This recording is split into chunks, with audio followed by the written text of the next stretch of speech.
పెట్టి చివర పెట్టి భోజనం చేయడు, నిశ్శబ్దంగా భోజనం చేయడు, కూర్చుని చెయ్యడు, ఎక్కడ పడితే అక్కడ నిలబడి చేస్తాడు, లేకపోతే కుర్చీల్లో కూర్చుని చేస్తాడు. ఏదో శారీరకమైన అస్వస్థత ఉంటే వేరు, నేను దాని జోలికి వెళ్ళటలేదు. లేకపోతే కుర్చీల్లో కూర్చోవడం, లేకపోతే ఎప్పుడు నిలబడి నాడీమండలానికి ఉత్ప్రేరకాన్ని అలవాటు చేయడం, అలవాటు చేసి ఆ వేళకి అది పడకపోతే నాడీమండలం పని చెయ్యని స్థితిని ఏర్పాటు చేసుకోవడం. తెల్లవారేటప్పటికి కాఫీ, సాయంకాలం కాఫీ, మధ్యాహ్నం కాఫీ, గంటకి కాఫీ. నేను అక్కడతో ఆగిపోతున్నాను, కాశీలో ఇంతకన్నా చెప్పకూడదు. కాబట్టి ఉత్ప్రేరకాలని తాగడం, ఎక్కడ పడితే అక్కడ కూర్చోవడం, ఎక్కడ పడితే అక్కడ నిలబడి తినడం. అసలు బఫే గురించి నేను ఎందుకు చెప్పాలి ఇప్పుడు? కాబట్టి ఇదిగో ఇటువంటి వ్యవస్థ అంతా వస్తుంది. కాబట్టి ఇది తినచ్చు, అది తినకూడదు అని నియమం ఏమీ లేదు. మితాహారము, సాత్వికాహారము, దైవర్పితాహారము, న్యాయార్జితాహారము అని 4 నియమాలు ఉండాలి. ఏవీ ఉండవు, తినేస్తాడంతే. కాబట్టి దాని చేత మనసు 6వ వంతు తిన్న ఆహారంలోంచి వస్తుంది. ఆహారం తీసుకుంటున్నప్పుడు ఏ నియమాలు పాటించాడో దాని సారము యొక్క 6వ వంతు మనసు సంకల్ప వికల్ప సంఘాతమై ఉంటుంది. సాత్వికమైన అనుష్ఠానము లేదు కనుక, సాత్వికమైన ఆహారం కాదు కనుక రజోగుణ తమోగుణ ప్రకోపంతో బతుకుతూ ఉంటాడు. కాబట్టి ఆహారము చేత పాడు చేసేస్తాను, నాలుక జిహ్వేంద్రియానికి పాడు చేస్తాను.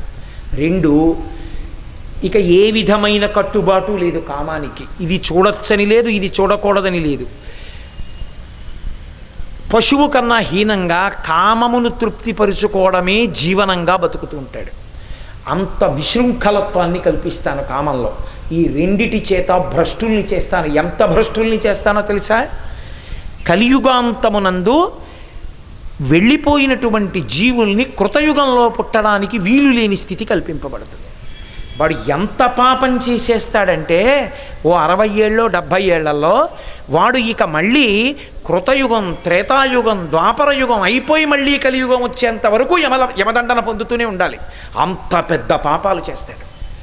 ఇప్పుడు ఈ దండన ఎన్నాళ్ళు పడుతుందంటే కొన్ని యుగముల పర్యంతము దండన అనుభవిస్తాడు. అనుభవించి మళ్ళీ కలియుగం వేల్టికి వీడు పునరుత్పత్తికి సిద్ధపడతాడు. మళ్ళీ కలియుగం మళ్ళీ ఇలాగే ఉంటుంది. అందుకే కృతయుగం ఇలా కాదు. కృతయుగం భగవంతుని వైపు అనురక్తి కల్పించి కృతయుగంలో ఉన్నంత మాత్రం చేత మోక్షానికి దగ్గర పడిపోతాడు. అందుకే కృతయుగంలో వాళ్ళు 199 మంది మోక్షాన్ని పొందుతారు. కాశీపట్టణమునందు ఎప్పుడూ కృతయుగమే, అసలు ఇక్కడ ఇంకొక యుగం లేదు. ఇక్కడికి వచ్చి కలియుగం అండి అనకూడదు. అందుకే నేను మీతో చెప్పాను, నిన్న కలి ప్రవేశింపడానందకాననమున, ఇక్కడికి కలిపురుషుడు ప్రవేశించడు, పంచక్రోశముల మధ్యలోకి ప్రవేశించడు కనుక ఇది ఎప్పుడూ కృతయుగమే. ఇక్కడ ఉన్నవాడు కృతయుగంలో ఉన్నవాడిగా లెక్క తీసుకుని వచ్చే యుగంలో జన్మనిచ్చేస్తాడు. పాపములన్నీ కాలిపోయాయిగా మరి ఇక్కడ ఉండడం వల్ల.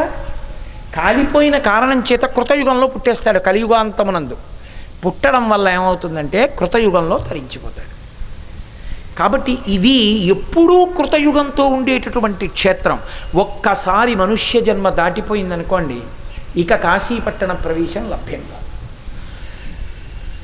ఏదో పుణ్య సంచయం ఉండి ఇక్కడ క్రిమికీటకాదులుగా పుడితేనే చెప్పలేను. మనుష్యునిగా పుట్టి సంకల్పం చేత కాశీపట్టణ ప్రవేశం చెయ్యాలి అంటే మనుష్యుడై ఉంటేనే రాగలడు. మనుష్యప్రాణి అనుకోండి, నేను కాశీ పెడతానండి అని రాగలడు. క్రిమో కీటకమో అయితే కాశీ పెడతానంటే ఎక్కడి నుంచి వస్తుంది? కాకినాడ నుంచి వస్తుందా? భిలాయి నుంచి వస్తుందా? రాదు. ఒక్క మనుష్యుడైతే కాశీలో ఏదో జరుగుతుందంటే వెళ్ళొద్దామని వస్తాడు. నేను ఇంకొక మాట మీతో చెప్తున్నది, మిష ఏదో జరుగుతోందన్నది ఒక మిష కింద పెడతాడు ఈశ్వరుడు. ఎందుకో తెలుసా? నిజానికి ఏదో చేస్తే ఇక్కడ ఏదో జరుగుతుందని ఏం లేదుగా, ఇక్కడికి రావడమే చాలు. అది అడ్డుపెట్టి ఏం చేస్తాడంటే ఒక సహృదయం కలిగినటువంటి వ్యక్తి చేత సంకల్పం చేయిస్తాడు. ఏదో ఇంతమందితో కాశీ వెళదాం, అందుకే తల్లికి అటువంటి సంకల్పం కలిగింది. అది శివ సంకల్పమస్తు. ఇప్పుడు అడ్డుపెట్టి లాగుతాడు. ఎంతమంది అర్హులున్నారో వాళ్ళందరినీ కాశీపట్టణ ప్రవేశం చేయించి కూర్చోబెడతాడు ఇక్కడ. కాబట్టి అదిగో అలా ఇక్కడికి వచ్చిన వాడెవరో వాడు కృతయుగంలో ఇన్నాళ్ళు ఉన్నవాడితో సమానం. కృతయుగంలో చేసిన పుణ్యం మాటలు కాదుగా. అందుకే ఇక్కడికి వచ్చి ఎంత చిన్న పని మీరు చెయ్యండి, అది అద్భుతమే, అది మిమ్మల్ని కాపాడేస్తుంది. ఎప్పుడూ కృతయుగం, ఎప్పుడూ ఉత్తరాయణం ఉండేటటువంటి ఏకైక పట్టణం బ్రహ్మాండమునందు కాశీ ఒక్కటే. కాబట్టి ఇటువంటి కాశీపట్టణమునందు కాశీ కైవల్య ఫలదాన కల్పవల్లి. ఈ కాశీపట్టణం గంగ గారాబు నిచ్చెలికెత్తే కాశీ. ఈ కాశీపట్టణం గంగమ్మకి గొప్ప ప్రేమమూర్తి అయినటువంటి అనురాగపూరితమైనటువంటి చెలికెత్తే. చెలికెత్తే రాణి ఇద్దరు పక్క పక్కనే ఉంటారు. అందుకే కాశీ గంగ విడదీయలేరు, కాశీ గంగా అంటారు. ఆ గంగకి కాశీకి అంత అనుబంధం. కాశీలో నిలబడి గంగని విమర్శించిన, గంగలో నిలబడి గంగ దగ్గరికి వెళ్ళి ఏదైనా కాశీ పట్టణాన్నన్నా మహాపాపం. అందుకే గంగ గారాబు నిచ్చెలికెత్తే కాశీ, సుర నరోరగ దైత్య సంస్తుత్య కాశీ. దేవతలు, నరులు, నాగులు అసలు కాశీ పట్టణాన్ని స్తోత్రం చెయ్యనివాడు ఉండడు. మీరు ఎక్కడైనా ఉండండి లోకంలో, బ్రహ్మాండంలో కాశీ కాశీ కాశీ అంటే చాలు. కాశీ అన్నందుకు అంత గొప్ప ఫలితాన్ని ఇస్తారు. నేను మీతో ఒక యథార్థం చెప్తున్నాను. దీన్ని వేదమునందు స్మృతి అంగీకరించింది. మీరు ఏదైనా నది దగ్గరికి వెడితే స్నానం చేస్తే ఫలితం, గంగని స్మరిస్తే ఫలితం. గంగ గంగ గంగ అంటే చాలు. అందుకే గంగ గంగే. అటువంటి గంగ కాశీ ఎందుంది. కాబట్టి సుర నరోరుగ దైత్య సంస్తుత్య కాశీ. ఇక్కడ అందుకే లోకంలో ఒక మాట చెప్తారు, ఎక్కడికి వెళ్ళు మృత్యుభయం ఉంటుంది, ఇక్కడికి వెళ్ళిన వాడికి మృత్యుభయాన్ని విడిచిపెట్టి వెళ్ళొచ్చని చెప్పారు. ఎందుకంటే ఒకవేళ నిజంగా ఎవడైనా ఇక్కడ చనిపోతే ఇక వాడంతటి ధన్యాత్ముడు లేడు లేడు లేడు, మోక్షమును పొందాడు. ఏమిటి గుర్తు అంటే ఒక మాట చెప్పారు, పాలిండ్లు కదలంగ పసిడిపయ్యద వీచు అచలాధిపుని కూర్మి ఆడుబిడ్డ, ధుత్కారమునరించు తొండంబు ముక్కున శిఖరారావంబు జిలుకు డుంఠి, ప్రత్యక్షమై వచ్చి భాగీరథి గంగ మృదుల హస్తము సాచి మేనునివురు, ప్రథమోత్తముండు భృంగి భయరక్షణార్థంబు పాలాగ్రమున తీర్చు భసితరేఖ, దక్షిణ శృతి మీదుగా ధాత్రి త్రెళ్ళి పెద్ద నిద్రకు మాగన్ను పెట్టువేళ, పంచజనులకు తారక బ్రహ్మ విద్య అభవుడు ఉపదేశమునరించునప్పుడు కాశీ. అది కాశీపట్టణం యొక్క వైభవం.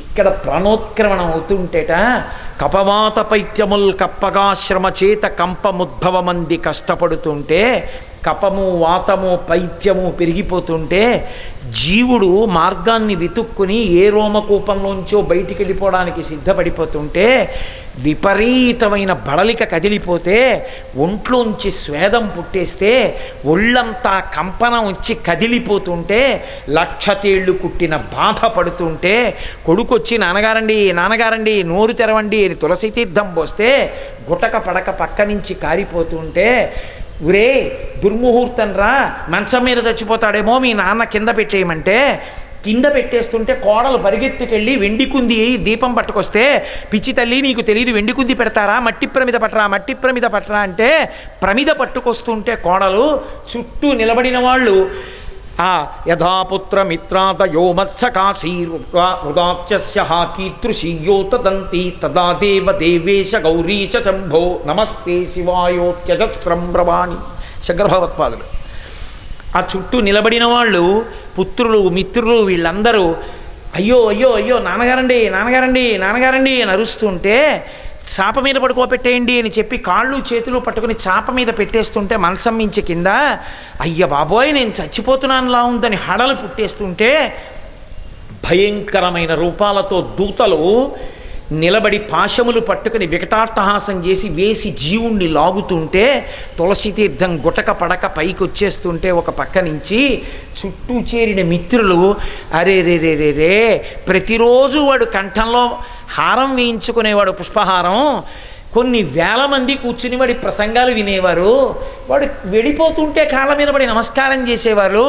అలాంటి వాడిని చింకి చాప మీద పడుకోబెట్టి వాడి తలకట్టున ప్రమిద పెడుతోంది ఆ కోడలు అని వాళ్ళు ఏడుస్తుంటే, వీడికి ప్రాణోత్కరణం అయిపోతుంటే శంకరులు అన్నారు, నేను భయపడుతూ రాను శంకరా, బతికున్నన్నాళ్ళు ఏ నీ పాదములు పట్టి ఆరాధన చేశానో ఆ పంజరములోకి చేరిపోతున్న పక్షిని సర్వేశ్వర మలినమైన చెమట పట్టిన బట్ట తీసి విసిరి పారేసినట్టు ఈ శరీరాన్ని వదిలి పారేసి, నమస్తే శివాయో త్యజస్రం బ్రవాణి, శివ వచ్చేస్తున్నాను నీ సన్నిధానానికని దీన్ని విసిరి పారేసి నీలోకి రావాలి.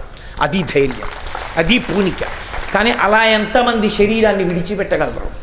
కాశికాపట్టణంలోట అంత బాధపడిపోయి కంపనం వచ్చి చెమటలు పట్టేస్తుంటే, లక్ష తేళ్ళు పుట్టిన బాధ పుట్టేస్తే, ప్రాణం పోతుంటే, ముక్కు ఉన్నా బయట వాయువు ఉన్నా ఊపిరి లోపలికి తీయలేకపోతుంటే, గుండె పోట్లొచ్చి రౌళ్ళు పెట్టినంత నొప్పి వచ్చేస్తుంటే బాధపడకమని, అది పురుగు కానివ్వండి, క్రిమి కానివ్వండి, కీటకం కానివ్వండి, దోమ కానివ్వండి, లేకపోతే మనుష్యుడు కానివ్వండి, ఎవరు కానివ్వండి, ఈ పంచక్రోశముల యందు ప్రాణం పోతుంటే తల్లి పార్వతీదేవి నడిచేస్తుంది. కాలి గజ్జలు గల్లు గల్లు అంటుండగా నా తల్లి వచ్చి పక్కన కూర్చుని వాడి తల ఎత్తి తన ఒళ్ళో పెట్టుకుంటుందట. పెట్టుకుని ఆ యమ అవిద్యానామంతస్తిమిరమిహిరోద్దీపనగరీ జడానాం చైతన్యస్తమక మకరంద శృతిఝరీ దరిద్రాణం చింతామణి గుణనికా జన్మజలధౌ నిమగ్నానాం దంస్ట్రామురరిపవరాహస్య భవతి అని శంకరులు స్తోత్రం చేసిన తల్లి ఆదిక్షాంత సమస్త వర్ణనకరీ శంభుప్రియే శాంకరి అనిపించుకున్న అన్నపూర్ణ ఆ తల్లి కాలి గజ్జలు గల్లు గల్లు అంటుండగా మరాళి మందగమనాయై వచ్చి పక్కన కూర్చుని తన తొడ మీద తల పెట్టుకుని, విసిరికర్రతో విసరడం ఆవిడు కాశీలో మరణిస్తుంటే ఇది మా ఆయనకి గారాబు ఇల్లాలు, ఈ పట్టణంలో ప్రాణం విడిచిపెడుతున్నవాడు బాధపడకూడదని విసినికర్రతో విసరకుండా తన పవిట కొంగు తీసి విసురుతుంది. పాలిండ్లు కదలంగ పసిడిపయ్యద వీచు అచలాధిపుని కూర్మి ఆడుబిడ్డ, హిమవంతుని యొక్క ముద్దుల కూతురు హైమవతి, నా తండ్రి పరమేశ్వరుని యొక్క ఇల్లాలు పార్వతీదేవి తన వక్షస్థలం కదిలిపోయేటట్టుగా శ్రమపడి ఆ పవిట కొంగుతో ఇలా ఇలా విసురుతుంది. ఆ గాలి తగిలి, అమ్మా జగదంబా నీ ఒళ్ళోనా పడుకున్నాను, ఏమి భాగ్యవంతుణ్ణమ్మా అని ఇలా కన్నులు విప్పి అమ్మ వంక చూసి నఖధీదితి సంచన్నన మజ్జనతమో గుణ, ఆ తల్లి కాలి బొటనవేలి యొక్క చివరి కాంతులు తగిలితే కోట్ల జన్మల యొక్క తమోగుణం విరిగిపోతుంది.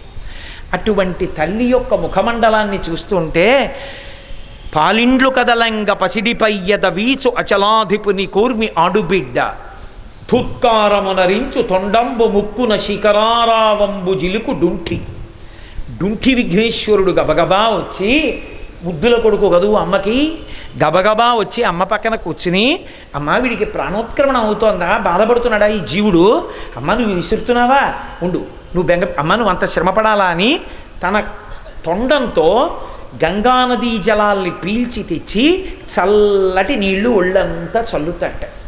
ఆ గంగని చల్లుతుంటే డుంటి గణపతి వచ్చి పక్కన కూర్చుంటే ఆయన వంక ఇలా చూసి, ఏనుగు ముఖాన్ని చూస్తే చాలు లక్ష్మీస్థానం, అందున గణపతి ప్రసన్నమూర్తి, ఆ డుంటి విఘ్నేశ్వరుని యొక్క ముఖమండలాన్ని చూసి పొంగిపోతుంటే ప్రత్యక్షమై వచ్చి భాగీరథీ గంగ మృదుల హస్తము సాచి నేను నివురు. అసలే చల్లని తల్లి మా అమ్మ గంగ, ఎంత పరమపావనియో లోకపావని, తలుచుకుంటే పాపములు పోగొడుతుంది.